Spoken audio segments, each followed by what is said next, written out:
Boa noite, gente. Bom, essa é a 33ª mesa dos seminários da Brasilidade. O nosso tema hoje, crise na América Latina. Será feita uma exposição sobre a crise em Honduras, por parte da professora Joana Dresch, que está aqui à minha direita. A seguir, abriremos a mesa para os membros presentes do Instituto da Brasilidade para comentarem sobre o tema. Aproveito também a oportunidade para agradecer aos patrocinadores do Instituto da Brasilidade, a Associação dos Funcionários do BNDES e também a Associação dos Funcionários Aposentados do BNDES, e lembrar que este evento estará sendo reproduzido nas diversas plataformas digitais do nosso Instituto. Lembro também que este evento poderá ser assistido no Canal 6, na TV comunitária, na próxima quarta-feira, às 22 horas, dia 20, na sexta-feira, dia 22, às 14h30, e na terça-feira, dia 26, às 10 horas. Aqui comigo na mesa estão também presentes os professores João Miguel Vilas Boas, Ronaldo Carmona, da ESG, e Carlos Monte. Então, dando início à mesa, eu vou passar a palavra para a professora Joana Dresch. Boa noite. Eu gostaria primeiramente de agradecer a oportunidade de estar aqui, expondo esse tema tão relevante para a gente. Eu gostaria de agradecer ao DARC pelo convite. Esse tema que, para mim, é muito relevante, tem muita importância por ser o meu trabalho de pesquisa desde a graduação. Eu, atualmente, estou estudando também a instabilidade política, mais focada para a América do Sul, no caso brasileiro. Mas esse é o meu trabalho de conclusão de curso, sobre Honduras. Então, acaba sendo uma coisa mais focada na geopolítica do Grande Caribe. Felipe, por favor. Então, a importância, a relevância disso, do que eu acredito que seja da minha pesquisa e para o debate que a gente está querendo fazer aqui, é que eu não analiso apenas o caso hondurenho, mas eu analiso através de um panorama global, passando por um panorama regional, para, enfim, cair no caso hondurenho. Porque eu acredito que existam elementos estruturantes dos dois níveis acima, né, do estatal, que definem uma instabilidade a nível estatal. Pode passar, por favor, Felipe? O primeiro, o que eu acho relevante a gente entender que, na minha premissa, eu utilizo o conceito de Segunda Guerra Fria do Bandeira. Eu acredito que a gente vive uma Guerra Fria, uma Segunda Guerra Fria, que envolve os Estados Unidos, a Rússia e a China. E durante, né, dentro dessa lógica de Segunda Guerra Fria, os Estados Unidos causam diversas instabilidades globais e, enfim, provocam instabilidades para a China e para a Rússia. As instabilidades, os conflitos com a China giram em torno de cercamento terrestre e cercamento marítimo, que torna o território chinês insular, de alguma maneira, e os conflitos com a Rússia, eu diria que se resumem, os mais relevantes, né, à expansão da OTAN para o leste europeu. Pode passar. Aqui a gente pode ver a questão do cercamento marítimo da China. Você vê que a China ela reclama, né, a linha dos 9 traços, que aparece em vermelho no mapa, e enquanto essa linha dos 9 traços, ela é o espaço marítimo, né, chinês que a China reclama, ele entra em conflito com diversos outros espaços marítimos que a gente vê nesse gráfico. E a China tem ali, com a 7ª Frota Naval estadunidense, um limite de expansão marítima. Então, ela se vê muito cercada em seu perímetro marítimo. Pode passar, por favor. Agora, a questão do cercamento terrestre se dá mais... Lembrando que isso é relevante porque a minha pesquisa vai de 2006 a 2016. Então, nessa época, falava-se muito no Acordo Transpacífico. E o Acordo Transpacífico ele impõe um cercamento terrestre à China, não apenas por questões econômicas, mas também porque o Acordo Transpacífico prevê também a possibilidade de remanejamento de tropas e contingente militar dos países que fazem parte, né, na região da Ásia-Pacífico. Pode passar, por favor. Os conflitos com a Rússia, que eu falei, a questão da expansão da OTAN para o leste, a gente pode ver aqui no mapa. Os países em azul claro são os países membros da OTAN.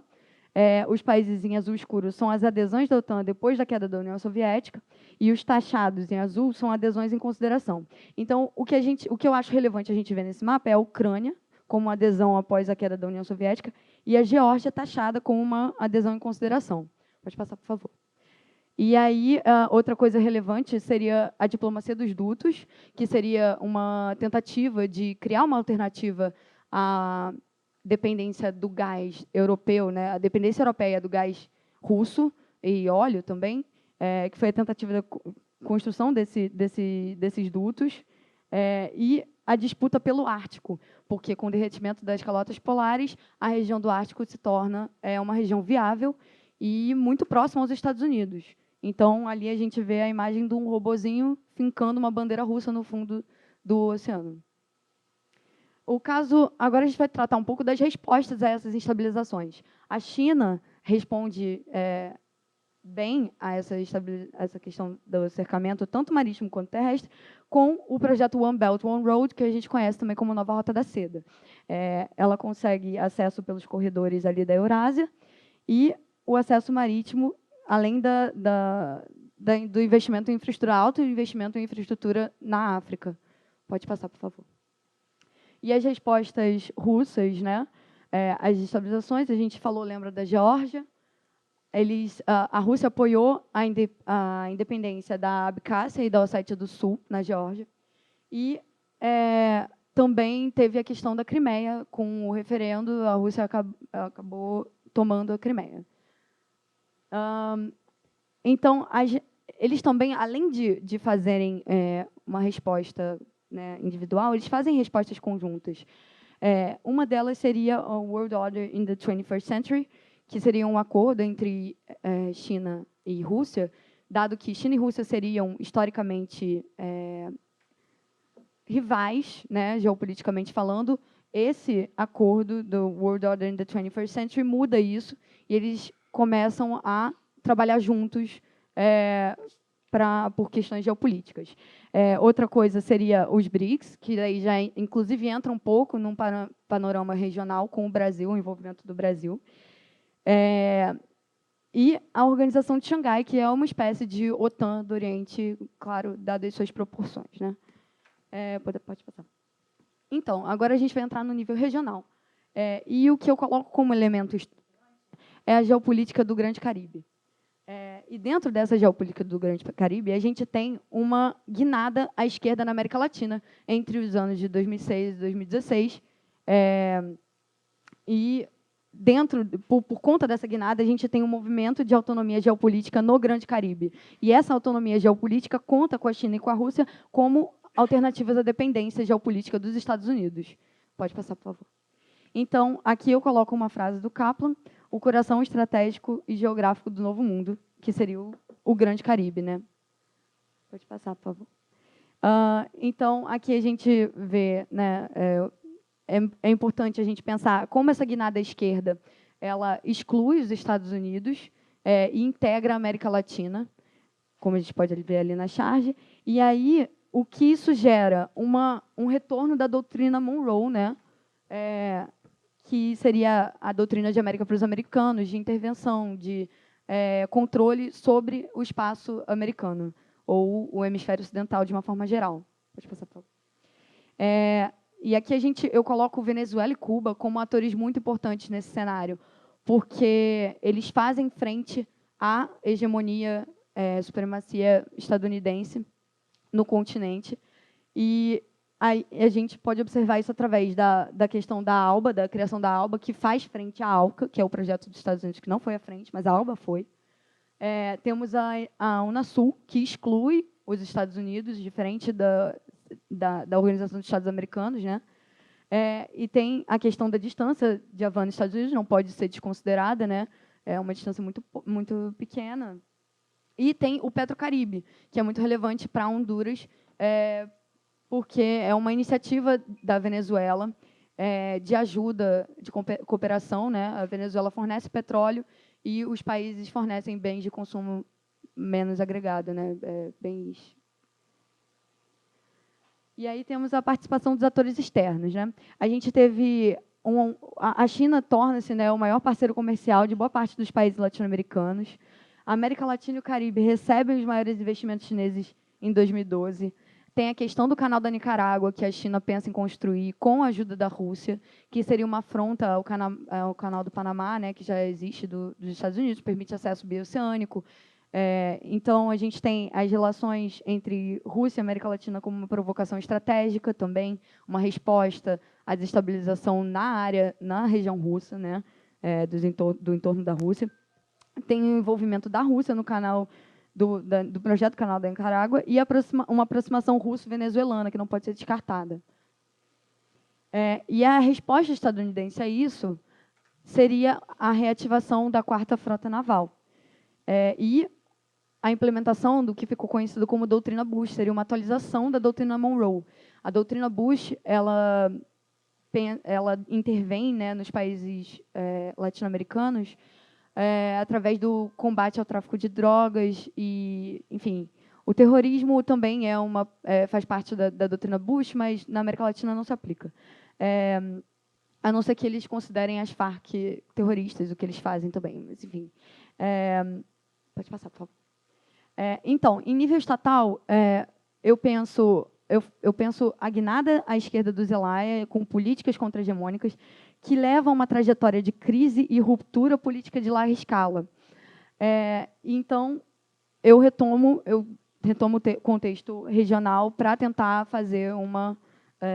tentar entender de que maneira o contexto regional foi relevante para isso. Pode passar, por favor. Então, a guinada à esquerda, né? Em 2006, no ano que o Zelaya é eleito, ele, inclusive, apoia a instalação, ele instala uma base militar com o apoio dos Estados Unidos, né?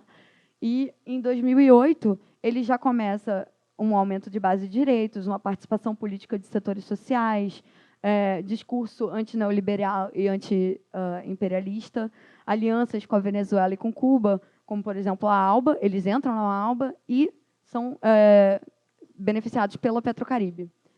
Pode passar, por favor. Então, o que gera a polarização é uma consulta sobre uma 4ª urna nas eleições hondurenhas, né, que seria uma consulta para a decisão, né, de se seria constitucional aprovar a reeleição presidencial, que é uma coisa que a gente já vinha vendo na Venezuela, na Bolívia, na Nicarágua também, com Daniel Ortega, enfim. E aí isso gerou essa polarização, gerou, eventualmente, também a destituição, a prisão do Zelaya, né? E, com isso, a gente vê a polarização, de um lado, do lado do Zelaya, a gente teve o movimento de professores, os grupos feministas, movimentos indígenas, sindicatos, movimentos campesinos, ONGs locais e regionais. E, do lado do Micheletti, que foi quem assumiu depois do Zelaya ser deposto, ficaram um grupo empresarial, a Igreja Católica e os meios de comunicação. Deixa eu passar. Então, o processo de destituição do Zelaya, né, foi facilitado por uma perda de apoio parlamentar, a crise econômica reflexo de 2008 e o crescimento das funções e do orçamento militar. As acusações foram de traição à pátria. Ele foi eventualmente processado depois de ser preso, retornar ao país. Ele foi processado e as acusações eram de traição à pátria, corrupção, abuso de autoridade e usurpação de funções. Pode passar. Então, após a ruptura, o que acontece com Honduras na região, né? Honduras sai da ALBA, da Petrocaribe. A Venezuela e a Bolívia qualificam como golpe de Estado. A União Europeia qualifica como um golpe militar. A Nicarágua fornece refúgio inicialmente para o presidente, né, para o Zelaya, e o Brasil fornece refúgio dentro da Embaixada de Tegucigalpa, quando ele consegue finalmente retornar ao país. E aí o Chaves encabeça uma tentativa de restituir o Zelaya ao poder, né, que não funciona. E aí a gente tem também o silêncio, que na diplomacia o silêncio diz, às vezes, mais do que uma ação, o silêncio estadunidense em relação à restituição do Zelaya, né? Inclusive, na biografia da Hillary Clinton, aparece, né? Tipo, ela fala sobre como não era relevante, os Estados Unidos estavam apoiando apenas uma continuação democrática, um processo de eleição, mas nunca falava sobre restituição do Zelaya ao poder. Enfim, essa foi a minha exposição. Eu espero que com isso a gente possa, eu acredito, né, que a gente possa traçar diversos paralelos com o que acontece hoje na América Latina, com os diversos casos. Por exemplo, Paraguai, a gente viu isso. No Brasil, a gente viu isso. Acredito que na Bolívia existam muitos elementos disso também. E eu agradeço. Obrigada.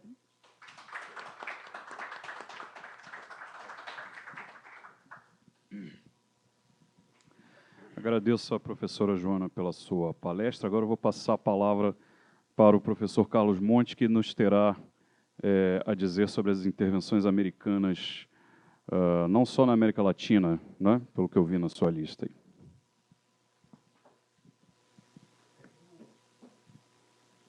No intuito de colaborar, boa noite, obrigado pela concessão de espaço para eu falar rapidamente. Com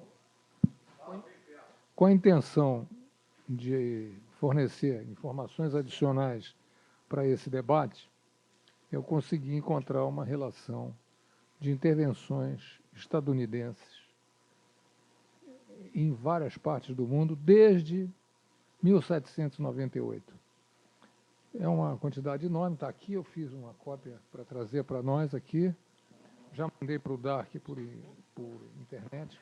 O que chama a atenção é o seguinte: primeiro, essa política de intervenção americana, ela vai desde 1798 em diversas situações. Muitas delas são apresentadas nesse resumo, que é um resumo, inclusive, resultado de um relatório do Serviço de Pesquisa do Congresso norte-americano. Ela busca falar em evitar prejuízos a cidadãos americanos, evitar prejuízo a empresas americanas, proteger os cidadãos americanos em um ou outro local, conforme aqui nessa enorme lista. Interessante que, por exemplo, a Joana estava falando, e eu fui procurar em relação a Honduras, há intervenções em Honduras desde 1903. Há intervenções na China desde 1841. Diversas situações. Proteção de cidadãos por falta de uma revolta ou de uma revolução que está acontecendo no país e que prejudicou ou exigiu a renúncia, a retirada dos cidadãos americanos e dos bens americanos. Entre essas iniciativas, existem também aquelas que têm a ver com a conquista de território adicional americano para o oeste, o caminho para o oeste e para o sul nas lutas contra o interesse mexicano. Enfim, é uma lista bastante extensa. O que, de qualquer maneira, me parece bastante claro quando se lê essa lista, é que as intervenções iniciais existentes no século XVIII e no século XIX, em geral, são intervenções militares diretas, nem sempre por pessoas autorizadas a fazê-lo. É um comodoro, é um oficial de marinha que tomou uma iniciativa para combater piratas num determinado país do Caribe. E é claro que quando a gente vai chegando para o período mais recente e para o período atual, a gente vê que os instrumentos utilizados pela política de intervenção americana começam a ser mais sofisticados e, de preferência, depois de algumas derrotas que eles tiveram, sem intervenção ou sem interferência direta de forças armadas americanas. Sempre que possível, drones, guerra híbrida, utilização de funcionários públicos que se integram no interesse americano. A gente viu recentemente a declaração do presidente Maduro na Venezuela de que ele teve que prender vários oficiais do Exército que recebeu, por diversas informações, que eles estavam macumunados com os interesses da derrubada do regime lá no país. Então, ele afastou uma porção deles. É claro que o quadro na Bolívia pode não estar ainda inteiramente claro, inteiramente percebido, mas a confusão indica que certamente não foi por causa do quarto mandato que o Morales foi derrubado. Aproveitou-se este e outros pretextos, inclusive a questão da contagem de votos, para fazer uma mudança profunda no regime e com uma visão de usurpação de poderes, porque não tinha nenhum sentido a vice-presidente do Senado assumir a presidência do país, a não ser a partir de uma série de fatos que aconteceram anteriormente. Há relatos de morte, há relatos de resistência das populações indígenas no país, e veremos como isso acontece. Mas é claro que, pelo menos dessa vez, não se identificou ainda um emissário americano direto participando das negociações. Houve, sim, o senhor, como é que chama, o principal líder do movimento de Santa Cruz, veio ao Brasil conversar com o governo brasileiro, esteve aqui. Então é uma maneira que os Estados Unidos têm encontrado de reduzir um certo nível, escamotear um pouco a sua intervenção, utilizando terceiros intermediários para fazer esse papel. Então, é isso que eu queria comentar com vocês. Por outro lado, também é interessante dizer que de todas as intervenções feitas pelos Estados Unidos, que é uma lista enorme, somente em 11 ocasiões houve uma declaração de guerra aprovada pelo Poder Legislativo dos Estados Unidos. De toda essa lista aqui, somente 11 dessas intervenções, que devem ser mais de 600, é que foram apoiadas pelo Congresso dos Estados Unidos e resultaram de uma declaração de guerra. É isso que só que eu queria comentar. Agradeço a atenção. Vamos continuar o nosso debate.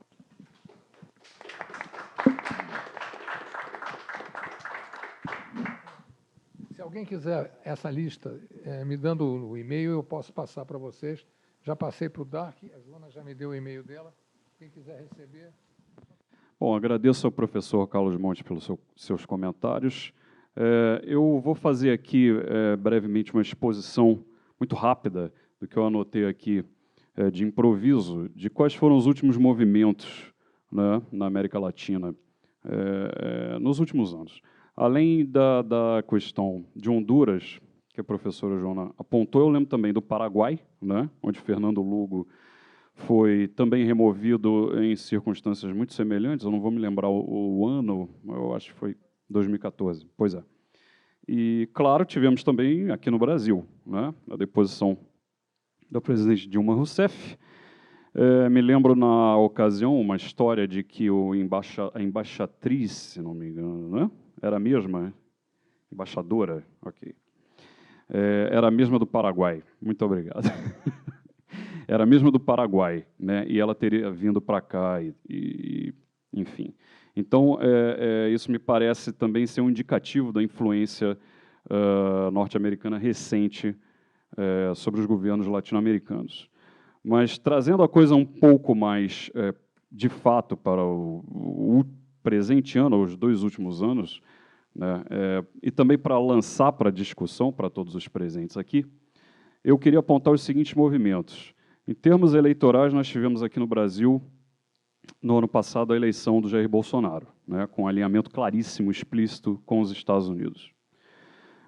Em contraposição a isso, tivemos na Argentina a vitória recente do Alberto Fernandes, né, apoiado pela Cristina, tendo como vice a Cristina Kirchner, que aponta numa direção oposta, né, de pelo menos um relativo afastamento da geoestratégia americana, com a qual o Maurício Macri é muito mais alinhado, né?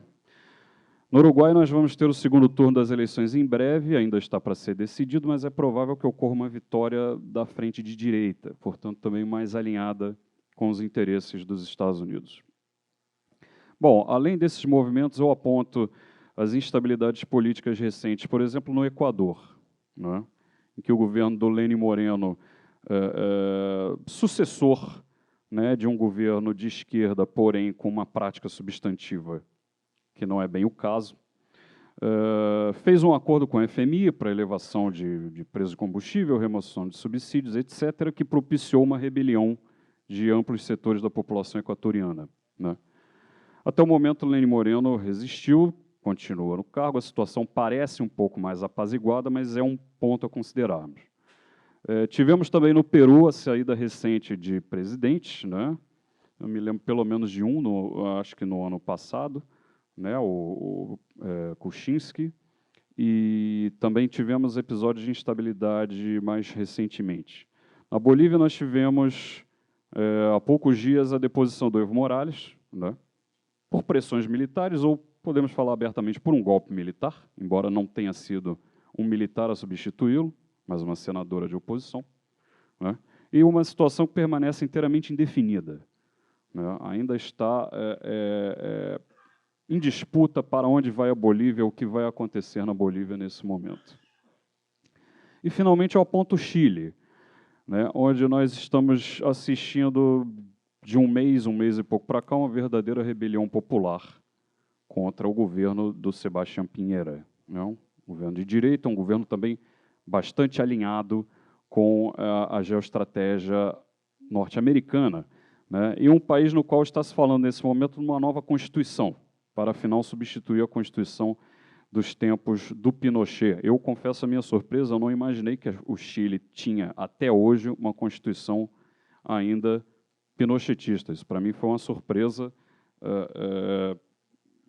uma descoberta excêntrica, digamos assim. Eu não imaginei que eles tivessem ainda uma Constituição com esse teor, apesar de algumas reformas. Mas, bom, então eu queria colocar aqui para vocês esse cenário. Aqui eu citei praticamente todos os países da América Latina, né? Eu não citei da América do Sul, eu não citei, por exemplo, a Venezuela, que está há muitos anos já numa crise sob um cerco monetário, um cerco comercial muito profundo dos Estados Unidos e cujo governo está resistindo, no meu entendimento, pelas suas relações com China e com Rússia e também pela influência do chavismo nas Forças Armadas. Poderia também citar o México, com a vitória do Obrador, como também um movimento eleitoral, de certa maneira, contraposto à geoestratégia norte-americana, embora, no caso do México, eu acho que as condições, a margem de manobra do país é muito estreita, né? Pela sua proximidade com os Estados Unidos, pela influência americana, pela confluência de interesses das elites mexicanas com os Estados Unidos. Enfim. Bem, eu gostaria, então, de abrir tendo feito esse apanhado, essa contextualização geral da situação continental, que, no meu entendimento, absolutamente indefinida. Alguns países estão apontando para uma direção, outros estão apontando para outras, e em alguns países a coisa está restrita, pelo menos até o momento, aos marcos eleitorais, em outros ela já ganhou caracteres de conflitos sociais muito mais abertos. Eu passo a palavra, então, para quem quiser comentar sobre isso, quem quiser expor as suas posições. Alguém se voluntaria? Professor João Miguel Vilas Boas, por exemplo. Boa noite. Boa noite. Gostaria de fazer só algumas ponderações para o correr aqui do nosso debate. A primeira delas seria uma questão de percepção da realidade política pela qual passa a América do Sul e a região, que, como nós temos uma mídia pouco afeita à descrição desses movimentos como golpe, né, é importante a gente fazer uma reflexão sobre o golpe em si, né? Que tipo de golpe passaram esses países e, em boa medida, também levantar um pouco a questão da culpa ou da participação das próprias vítimas nesses atentados, nesses golpes, né?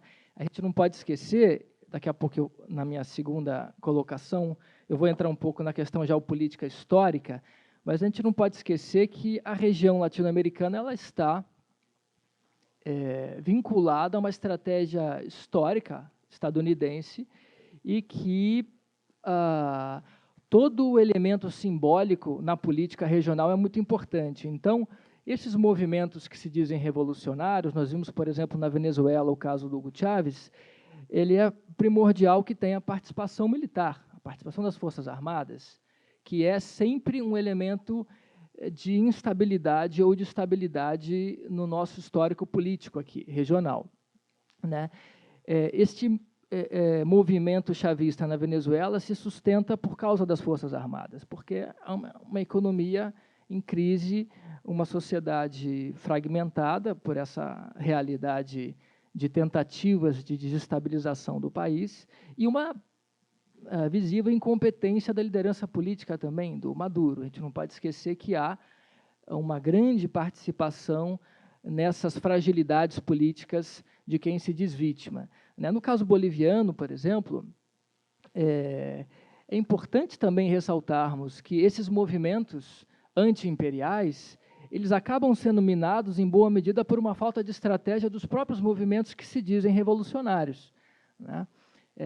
Que é esse elemento simbólico. Quando a gente percebe que a nossa mídia, principalmente aqui no Brasil, mas isso não é diferente nos outros países latino-americanos, é uma mídia profundamente vinculada ao pacote de notícias ocidentais, e sobretudo estadunidenses, é muito simbólico você perceber a tentativa do Morales, por exemplo, do Evo Morales, num quarto mandato. Naturalmente, isso vai ser super explorado. Naturalmente, isso vai ser colocado como um golpe do próprio movimento, um golpe da própria esquerda.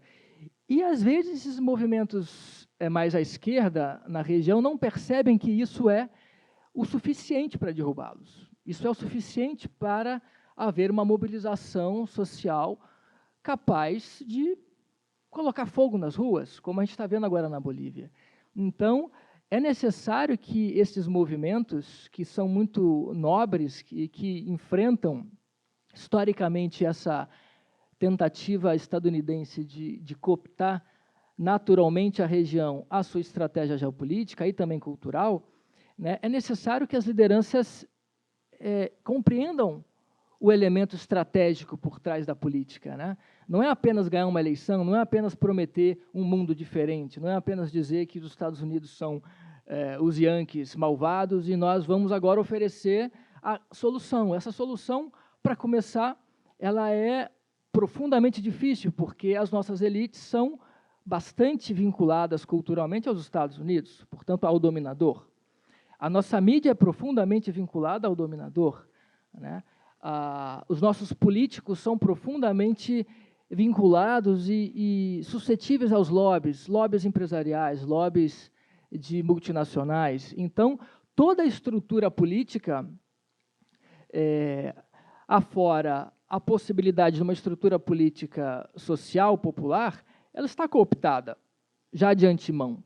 Então, não é tão simples fazer um movimento contra-revolucionário sem imaginar que o golpe, né, ou contra-golpe virá com muito mais força.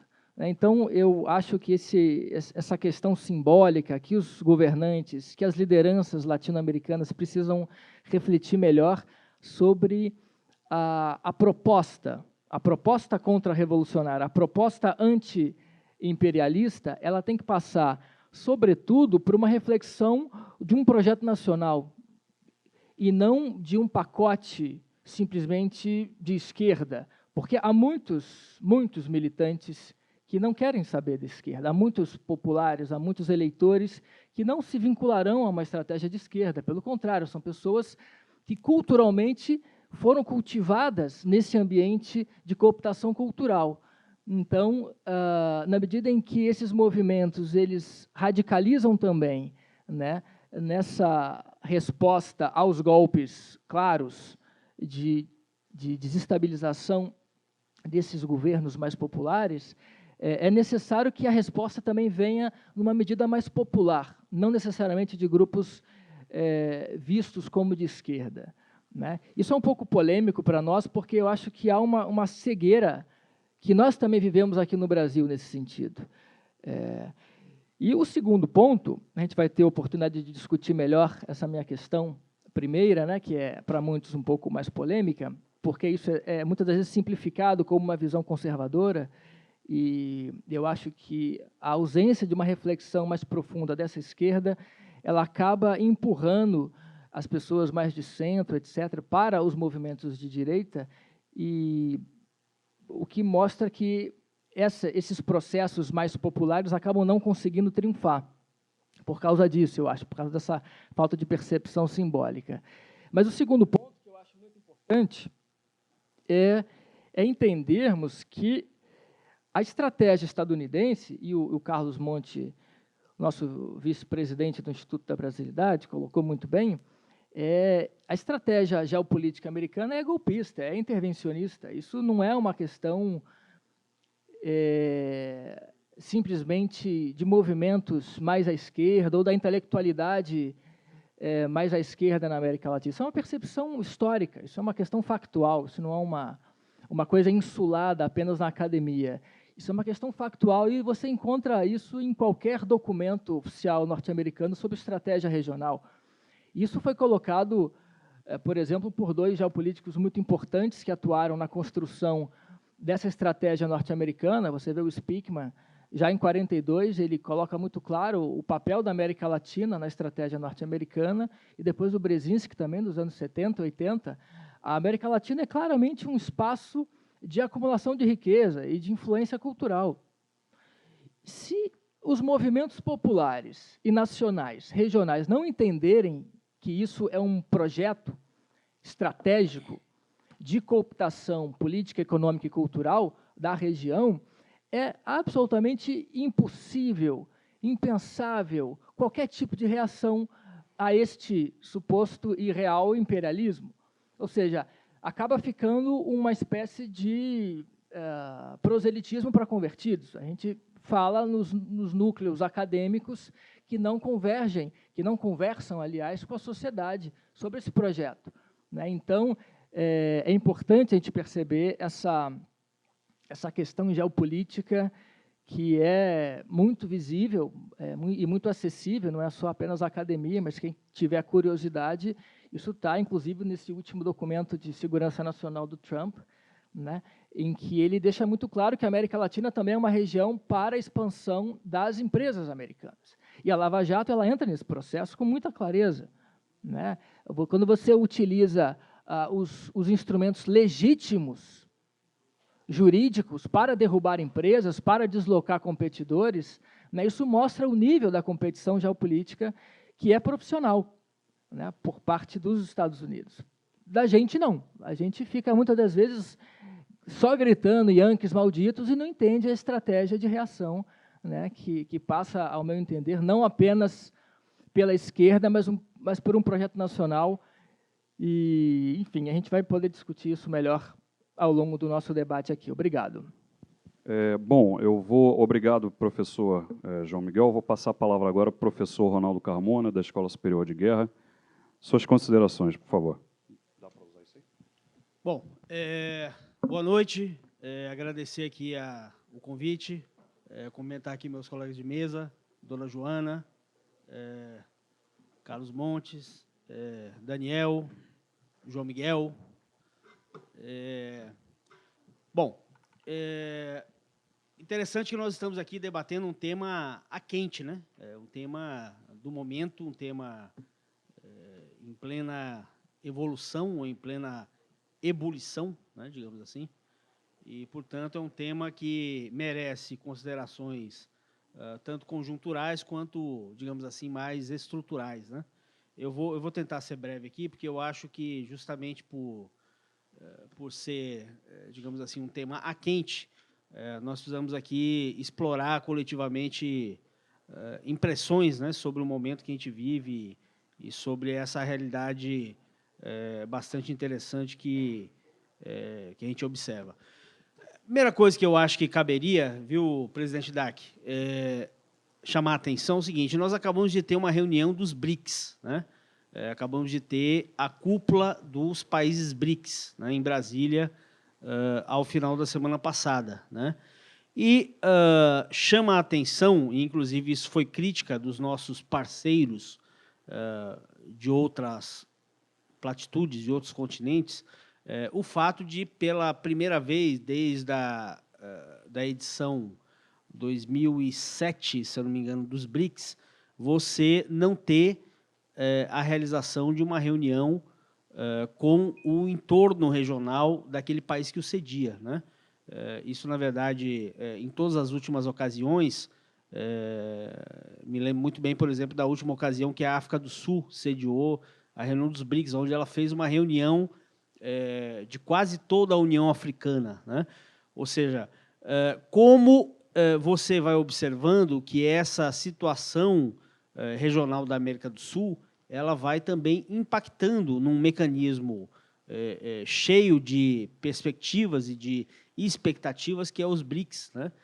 De modo que, pela primeira vez em mais de uma década, você não tem, na realização da cúpula dos BRICS, a reunião do seu entorno regional, né? O que foi, digamos assim, percebido como, inclusive, sintoma da grave crise que vive a nossa América Latina e a nossa América do Sul, né? Agora, esse problema dos BRICS, né, da reunião dos BRICS, ela também mostrou não apenas essa deficiência no que diz respeito a ser um espaço de convergência regional, como também, segundo a imprensa, né, e segundo o que a gente observou a respeito da reunião, nós observamos claramente uma reunião de baixo perfil, né? Não foi uma reunião que teve uma transcendência como se verificou nas últimas cúpulas, né? Ou seja, a capacidade dessa reunião dos BRICS, dela interferir ou dela intervir sobre a situação mundial, ela foi nitidamente diminuta, né? Quer pelo fato de que talvez você tenha estabelecido um novo mecanismo de cooperação, onde, digamos assim, está no cerne da disputa geopolítica mundial, que é o problema dessa aliança entre China e Rússia como núcleo dessa busca de uma transformação da ordem mundial versus a posição americana, né? Então, o fato é que você tem essa novidade. Do ponto de vista do Brasil, o que os comentaristas sobre a reunião dos BRICS demonstram é que teria havido uma certa inflexão do Brasil, uma certa rendição à realidade, né? Expressa, sobretudo, pelas relações que foram demonstradas entre o Brasil e a China, né? Ou mais explicitamente entre o presidente Bolsonaro e o presidente Xi Jinping, né? Isso é plausível, né? Por várias razões, né? Seja pela condição brasileira, que a condição brasileira é de grandes dificuldades, né? Seja pela proposta chinesa, né? Porque, diferente do americano, digamos assim, que tenta envolver o Brasil mais no plano da retórica, de uma lógica ideológica, o chinês ele vem com uma proposição muito objetiva, né? Inclusive, se fala agora da reativação daquele fundo China, né? Aquele fundo de investimentos em infraestrutura que tinha sido lançado no período ainda da Dilma, né? Que estava ali sendo e que agora se retoma. Então, em que medida também retorna um certo pragmatismo na diplomacia brasileira, o que é positivo, né? Porque o Brasil, de fato, embarcar nessa lógica, digamos assim, ideológica, né? Nessa lógica não pragmática no sentido positivo, seria realmente uma coisa que jogaria contra o próprio interesse nacional. Então, quero começar chamando a atenção para essa reunião dos BRICS, porque isso tem incidência tanto do ponto de vista, digamos assim, de eventuais injunções ou eventuais mudanças na própria, digamos assim, posição externa do Brasil, como no que diz respeito ao próprio ambiente regional. Bom, creio que para analisar, aí uma segunda questão, creio que para analisar a situação da América Latina e da América do Sul no momento atual, é evidente que nós temos que fazer uma regressão histórica, né? Eu não vou aqui perturbar vocês, porque essa regressão histórica certamente ela exigiria aqui alguma meia hora de conversa, mas creio, apenas para dar uma primeira manchete, uma primeira sintonizada, que eu acho que é preciso compreender a situação atual da América do Sul e da América Latina à luz do nosso processo histórico, né? Se nós observarmos apenas as coisas pelo conjunturalismo, ou seja, pela realidade de hoje ou de ontem, ontem no sentido mais próximo, nós certamente não estaremos analisando aspectos mais estruturais. O nosso João Miguel aqui, inclusive, citou aqui o Spykman, né, poderíamos citar aqui a própria elaboração brasileira sobre o problema do seu ambiente regional, né, na figura, por exemplo, de Travassos, né, que aqui a gente já conversou sobre Travassos em outras ocasiões, ou sobre a América Espanhola, né, que cada qual, digamos assim, tem a sua dimensão e o seu escopo muito bem determinado, né?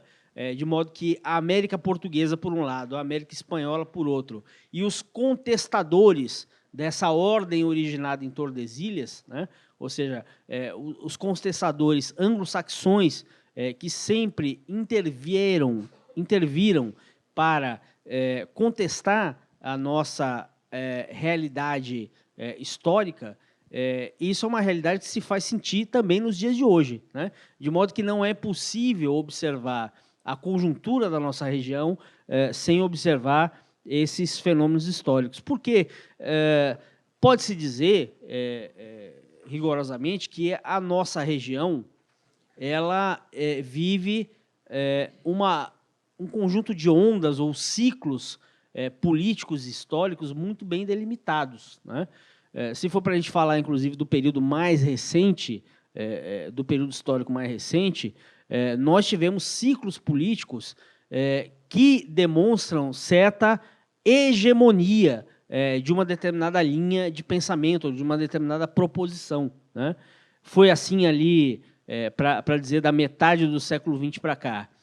Foi assim ali nos anos 50, 60, com a hegemonia nacional desenvolvimentista, cepalina, né? Foi assim no período dos regimes militares dos anos 70, né? Onde você teve uma profusão de governos militares. Foi assim o período dos anos 80, né? Onde você teve uma onda por toda a região de redemocratização da região, né? O período neoliberal, a primeira fase do neoliberalismo nos anos 90, e esse período progressista mais recente, né? Esse dito período onde as forças de esquerda, forças nacionalistas, ascenderam ao poder aí, a partir do início do século XXI. Mas o fato é que, digamos assim, para a gente fazer uma análise mais... tentar aqui buscar uma análise mais estrutural, nós precisamos primeiro identificar as virtudes e os limites desses quase 20 anos, dessas quase 2 décadas de experiências de governos ditos progressistas na América Latina, né? Governos que tiveram seu curso em meio a um ambiente internacional favorável, né? Mas que, digamos assim, souberam, em alguns casos, aproveitar mais, em outros menos, as condições favoráveis a essa sua própria existência, né? Então, quais foram os limites, quais foram as fragilidades que a gente pode identificar durante esse período de quase 2 décadas, né? Sobretudo no que diz respeito à realização de mudanças estruturais, né?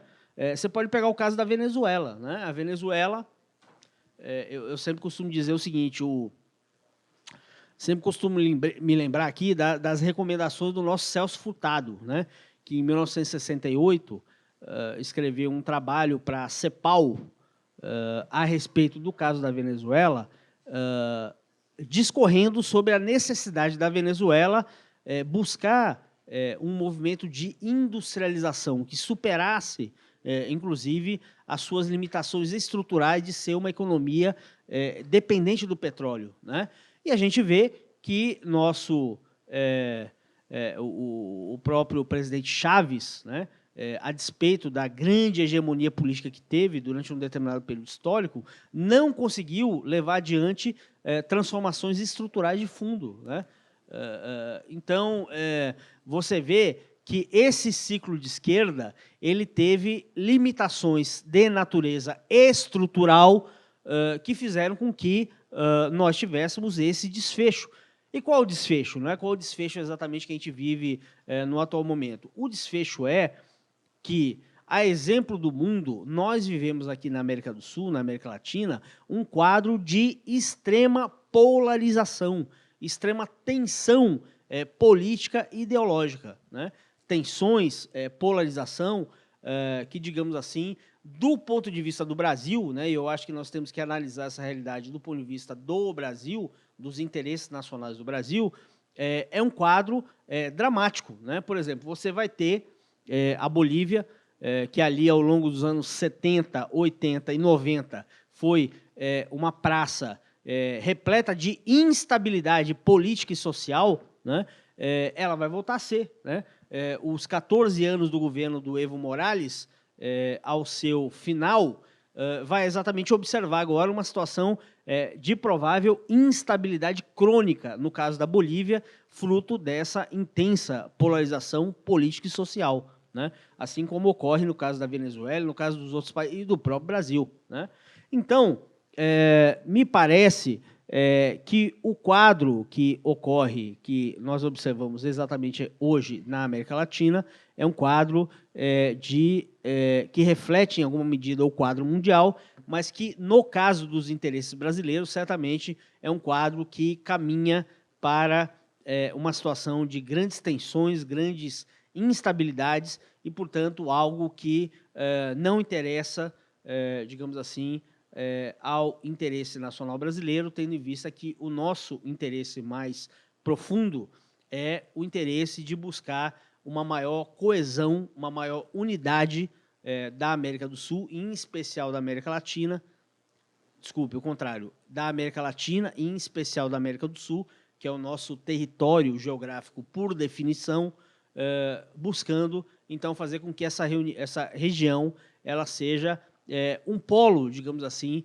de estabilidade, de desenvolvimento, um polo que busque fazer com que seja uma região que joga um papel no mundo do ponto de vista do interesse de uma comunidade mundial próspera e de destinos relacionados aos nossos objetivos de maior desenvolvimento, maior coesão dos povos do mundo. Então, isso que eu queria dizer. Acho que o quadro é bastante sombrio, né? E é fruto, antes que nada, desse conjunto de tensões, mas, repito, e com isso eu acabo, creio que nós deveríamos avaliar o atual cenário político e ideológico que se vive na América do Sul e na América Latina pelas lentes de um balanço das limitações históricas e das limitações estruturais e tendo em vista exatamente a gente buscar avançar no próximo período de uma forma mais consequente com o interesse dos povos da América do Sul, da América Latina e com, no caso de nós brasileiros, do interesse nacional. Eu agradeço ao professor Ronaldo Carmona pela apresentação dele. Bom, estão encerradas as apresentações dos integrantes da mesa, então, a partir de agora, eu vou abrir a palavra, vou abrir a participação dos nossos espectadores e começo pelo professor da Costa, que já havia solicitado. Em seguida, eu dou a palavra a você. Primeiro, eu queria parabenizar os membros da mesa, em especial a Joana, pela sua apresentação, que deu início, então, à nossa discussão. E eu queria colocar algumas coisas para reflexão. A primeira delas diz o seguinte: nós vamos ter anos muito conturbados para frente, porque a questão, como apontou a Joana, é uma questão que transcende a América Latina. A questão é um choque que se processa na busca da China se tornar efetivamente aquilo que ela imagina que será, ou seja, hegemônica, tá? E se defronta claramente com a posição hegemônica atual dos Estados Unidos. E a América Latina sofre por uma questão séria, que é o fato que a China, hoje, apresenta riqueza. Se você for ver as relações de comércio da América Latina com a China e as relações de investimentos chineses na América Latina, você vai ver que os chineses suplantam em muito o que os americanos estão fazendo na região. Então, a riqueza hoje é chinesa, mas o poder ainda é americano.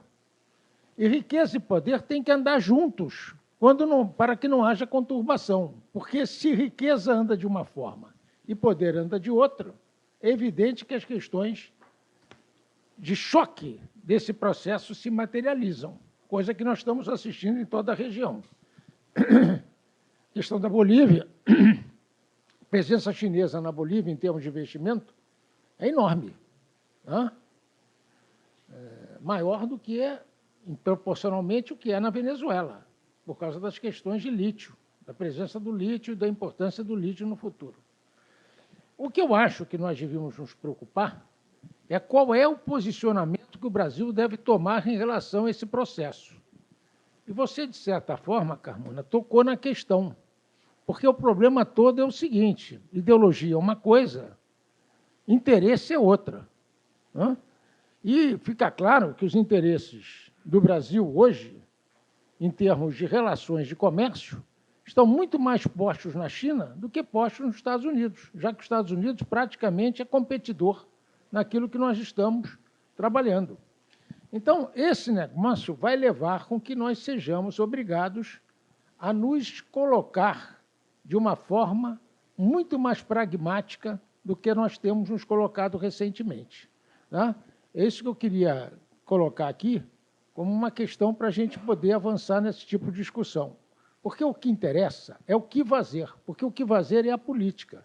E o que fazer em termos de relacionamento externo? Né? Qual é a política externa que nós devemos praticar? Né? Não é batendo continência para a bandeira americana, nem para a bandeira chinesa. Né? Porque é preciso entender o seguinte: os americanos têm comido nos 2 últimos séculos, e comido aqui, basicamente. Os chineses estão começando a comer. Os chineses estão muito mais famintos, então tem que ser um certo controle no trato desse problema, entendeu ou não? Essa é a mensagem que eu queria mandar para vocês. Pô. Agora eu vou passar para o nosso amigo Elísio, que tem alguma coisa a contribuir aqui. Elísio, por favor. Eu queria, na tua linha, né, voltar um pouquinho. Né? Nada contra os Estados Unidos, nem intervenções, nada disso. Só que eu gostaria de voltar um pouquinho mais atrás do que você voltou, né? Para o século XVI, por exemplo. Né? Tem uma tal de Península Ibérica, né, que ocupou essa América do Sul inteira, né? Com tal da Tordesilhas ali, etc., e tal, mas ocupou a América do Sul inteira. Só para lembrar que uma das características dos espanhóis e portugueses era gastar mais do que arrecadavam. Isso de todos os governos de Portugal, e fizeram a mesma coisa quando chegaram aqui e criaram essa mentalidade. Tanto que eu gostaria de colocar aqui 3 fatores que fizeram essa crise, né, que vem lá da Península Ibérica. É gastar mais do que ganha, corrupção e concentração de renda. Né? Daí surgiu tudo. E queria levantar para a discussão de todo mundo aqui também as características da América do Sul, né, que são basicamente exportação de commodity e baixa ou baixíssima poupança interna. Né? E lembrar que de 2003 a 2011 teve um chamado superexercício das commodities. Né? Dá uma olhada, me lembro que na época que estava lá, a direita se beneficiou disso como a esquerda. A direita, no caso, por exemplo, do Álvaro Uribe, né? E a esquerda do Lula, do Chaves, da Dilma, etc. Né? Só lembrar que os números desse período de 2013 a 2011, né? Eu me lembro que a Venezuela produzia, naquela época, 3 milhões de barris por dia. O último número que eu vi é 600 mil. Né? Então, na realidade, imagina um país que 95% da exportação dele era de petróleo. Então, imagina o que está acontecendo. Né? Não dá para continuar com aquela loucura do Chaves. Eu só vou dar mais alguns números desse período e o que aconteceu depois. Né? O Equador, por exemplo, que a gente falou aqui, vocês falaram aqui da crise no Equador. O Equador, por exemplo, o crescimento do PIB dele entre 2004 e 2011 era 4,8%. Nos últimos 3 anos foi 0,8%. né? No Peru, a queda foi de 6,5%, caiu para 3,5% também nesse último ano. A Argentina, no governo do Macri, né, que está se mandando agora, cresceu apenas 0,2% ao ano. No período do Néstor Kirchner, chegou a 8,7% ao ano. Então, evidentemente, que é muito fácil entender essa crise que está acontecendo aí por causa dessas características da economia da América do Sul. Aqui no Brasil, a mesma coisa, né? E só queria lembrar, para finalizar, para poder abrir a discussão, né, que tem uma outra característica que ficou muito marcada na ciência política desses últimos anos, que é o chamado afeto, né? Então, na realidade, essas circunstâncias todas criavam uma relação com os dirigentes, com os presidentes, né, de afeto, que podia ser positivo ou negativo, né?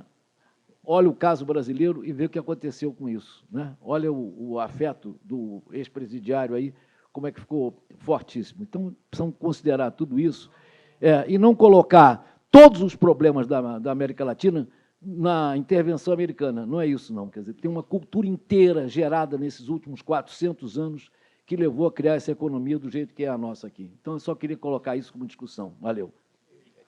E outra coisa, o conceito de esquerda e direita nem existia naquela época que descobriram o Brasil.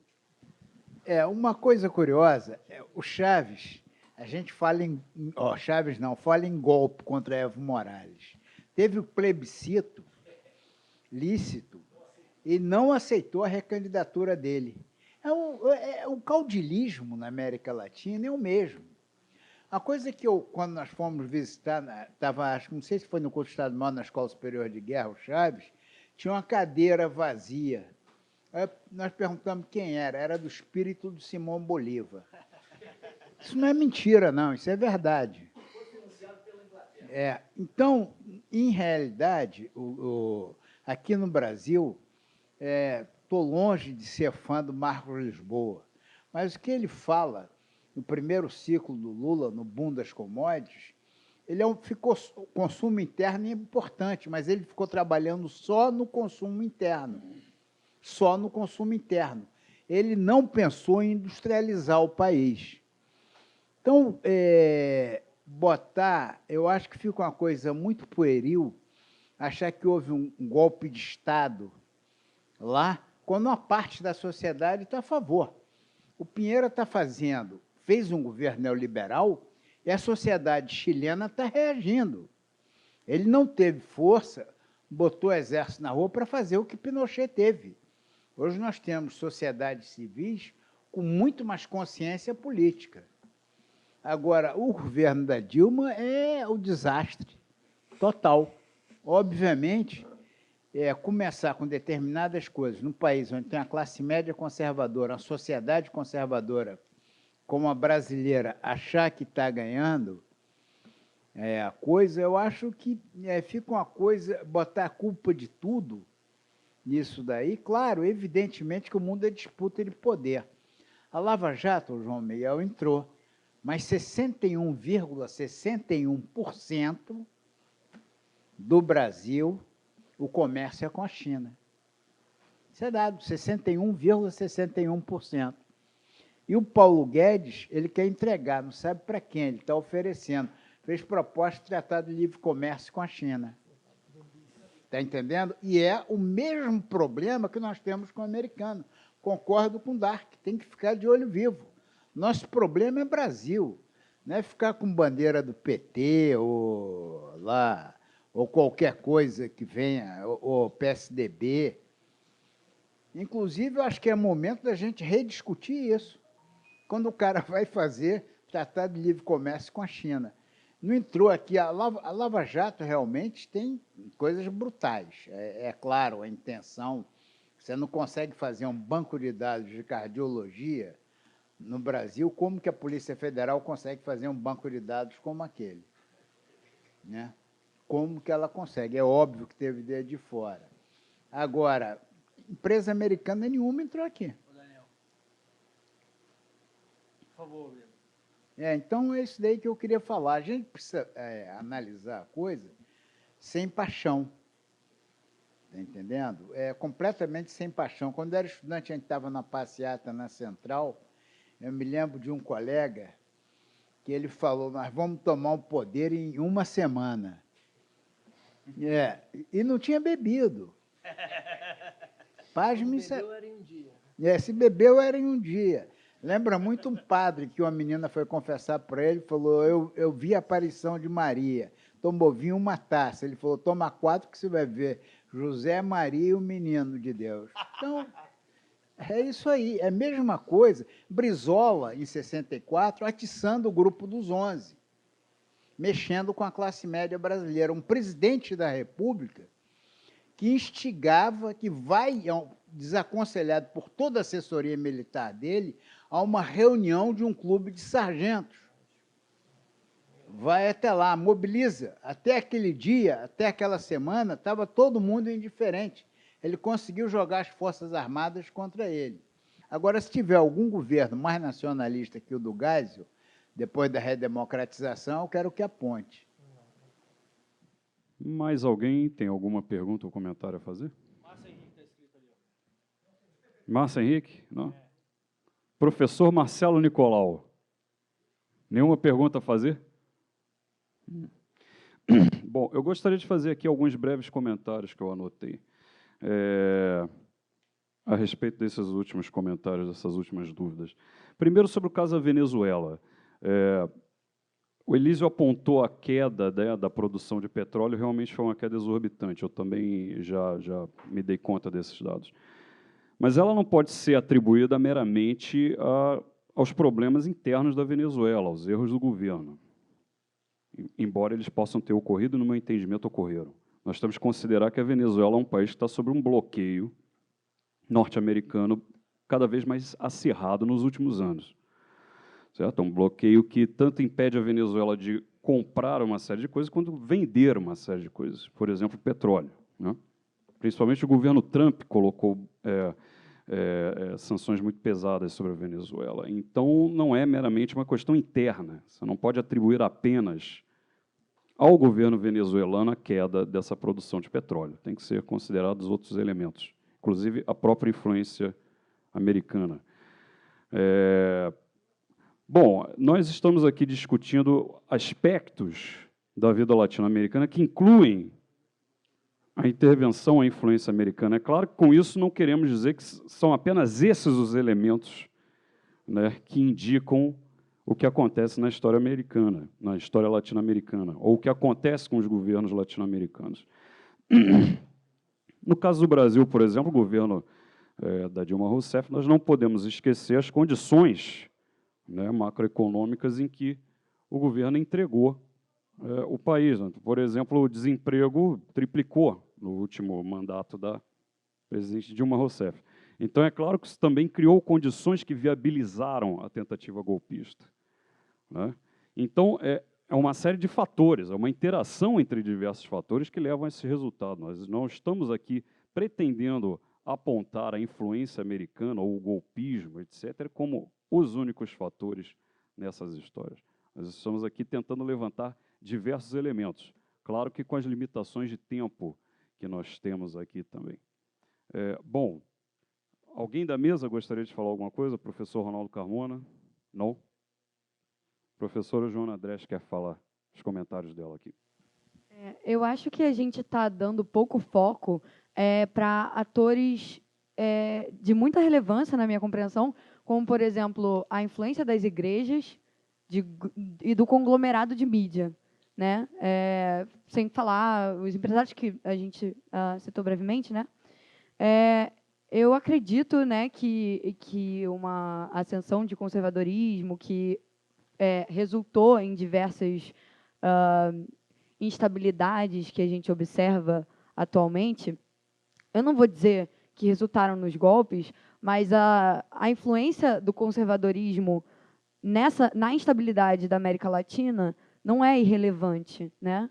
E a importância da igreja e da mídia na formação de uma mentalidade antigovernamental, anti-estatal, na maior parte das vezes, inclusive a gente vê, né, um movimento muito grande de pessoas que desacreditam na política, e isso não é uma coisa apenas brasileira, isso não é um fenômeno brasileiro. Quando eu fui escrever, né, a minha conclusão de curso, né, esse trabalho sobre Honduras, eu assisti alguns documentários sobre a situação em Honduras após o golpe, né?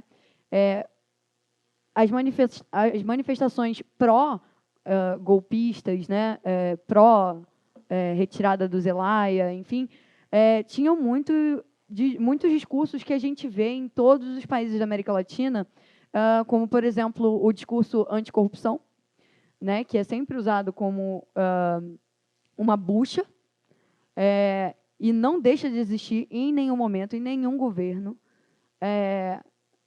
Enfim, tem o discurso nacionalista, mas um nacionalismo que, no final das contas, é alinhamento com os Estados Unidos, né? Pelo menos no caso de Honduras, eu posso afirmar isso com certeza, e no caso, né, da Venezuela, o Guaidó entra com um apoio também muito forte, um alinhamento dos Estados Unidos.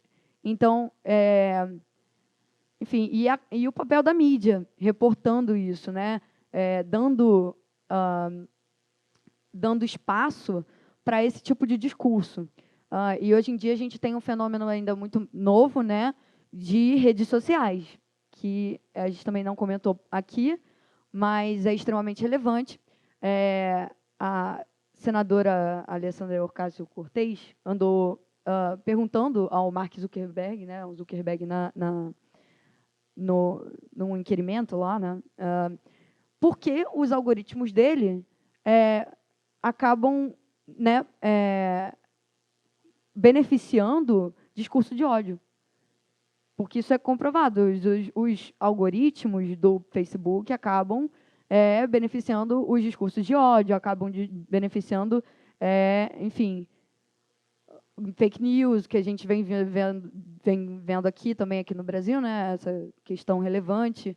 Enfim, o uso da mídia para desestabilização. Eu acho que isso é um ponto muito relevante, não foi tratado, e eu só queria fazer esse ponto, só trazer isso para debate também. Em 64, houve um apoio da Igreja Católica, principalmente, na figura de Dom Jaime de Barros Câmara, cardeal arcebispo do Rio. E de toda a igreja, e de toda a classe média. Tinha 12 anos, me lembro bem. Agora, o fenômeno neopentecostal, que não pode falar por toda a igreja protestante, você tem a igreja protestante clássica, que é a luterana, batista, tem a igreja pentecostal, que já começa esse movimento dos pastores, telepastores, né? E tem a neopentecostal, que radicaliza isso aí a um ponto máximo. Eles não têm a unidade de percepção que tem a Igreja Católica, a unidade de organização.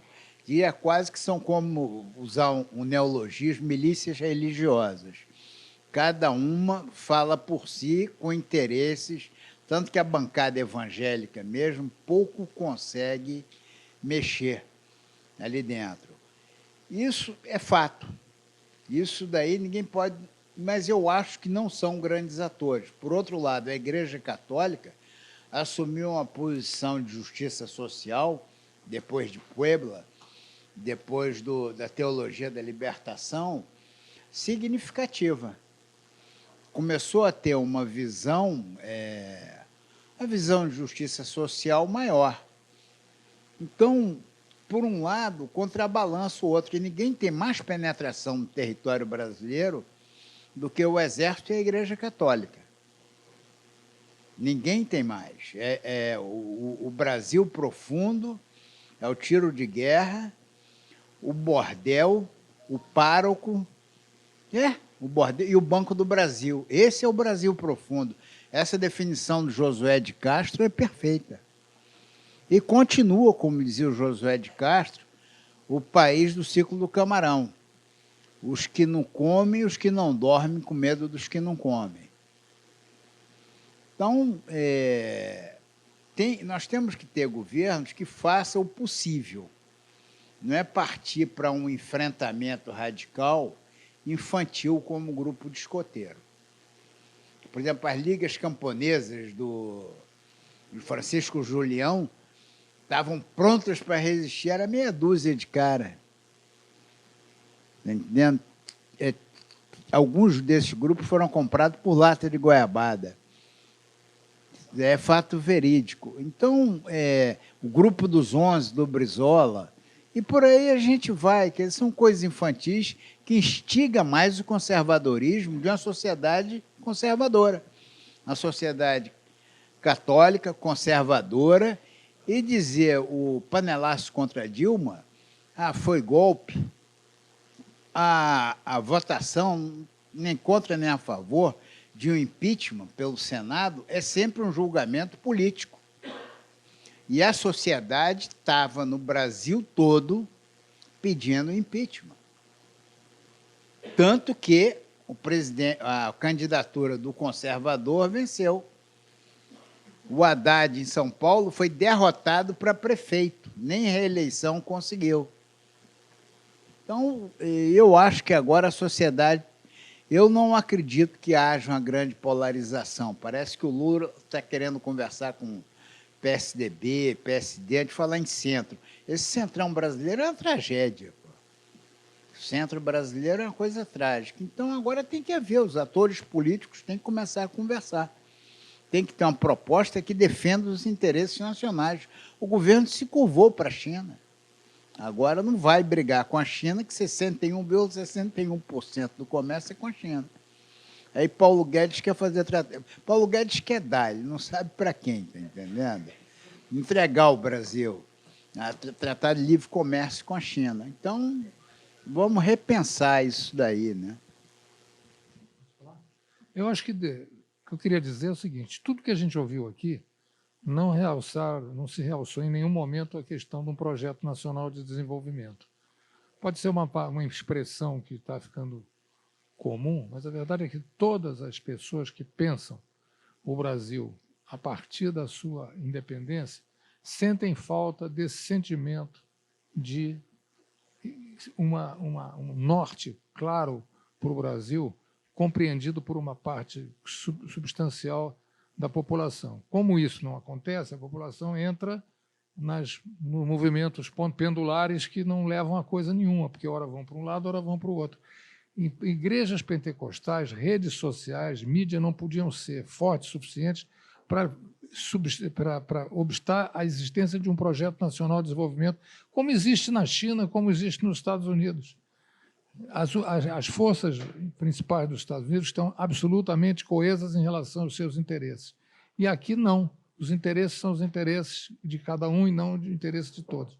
Então, eu chamo a atenção, e isso é uma das preocupações do IB, que a gente continue falando e tentando perceber, mostrar a importância de se tratar de um projeto nacional de desenvolvimento, um projeto que centralize as forças motrizes do país na direção daquilo que representa o seu futuro. Tirando de lado questões como as questões identitárias, que são diversionistas. Não quero discutir o Flamengo, chega, pô, deixa ganhar ou não ganhar, não importa. Mas não é isso que a gente precisa discutir. Não é, pode ser. O Botafogo está precisando mais de discussão do que o Flamengo. Mas a gente, enquanto isso, perde do 22 sub-23, perde no time principal para a Argentina, perde para todo mundo. Ganhou o sub-17, mas perdeu o sub-23. E ganhou no último minuto, 2-1. Bom, enfim, o que eu tinha a dizer é isso, a importância do Projeto Nacional de Desenvolvimento. Isso tem que ser uma preocupação central daqueles que querem o bem do Brasil, realmente. É isso aí. Muito obrigado, professor Carlos Montes, pelas suas palavras. Por favor, por favor. Eu só gostaria de dizer uma coisa, eu concordo plenamente com a falta do Projeto Nacional de Desenvolvimento, está nos faltando bastante, mas eu não acredito que as questões identitárias sejam diversionistas. Eu acho que elas devem fazer parte, serem integradas a esse Projeto Nacional de Desenvolvimento. Desde que não sejam centrais, sim, concordo. Agora eu passo a palavra ao professor Ronaldo Carmona. Eu vou usar 30 segundos para concordar com o nosso velho mestre Carlos Montes. Mestre sim, velho não, né? Não, porque, de fato, essa discussão que nós fazemos aqui, ela precisa ser lida à luz do problema nacional, né? Porque, ao fim e ao cabo, essa é a grande questão, inclusive porque, digamos assim, a situação que vive a América Latina e a América do Sul, em grande parte, ela tem a ver com a desorientação e a perda de rumo da sua locomotiva, entendeu? Que é o Brasil. O Brasil, a partir do momento que deixou, digamos assim, de ter projeto próprio, percepção própria do caminho em relação a essas grandes transformações que vive o mundo, ou seja, do seu local, do seu locus, nessa situação de grande transformação que vive o mundo, digamos assim, ele abriu portas não apenas para a contestação da sua presença no seu entorno imediato,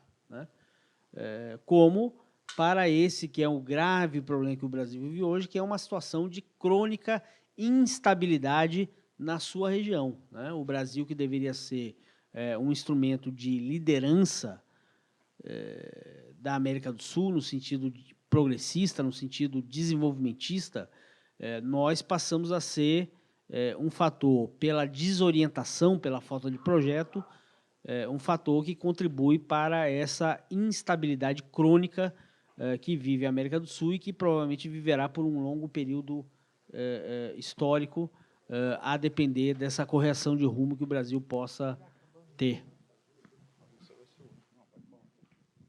Muito obrigado, professor Ronaldo Carmona. Agora os comentários do professor João Miguel Vilas Boas.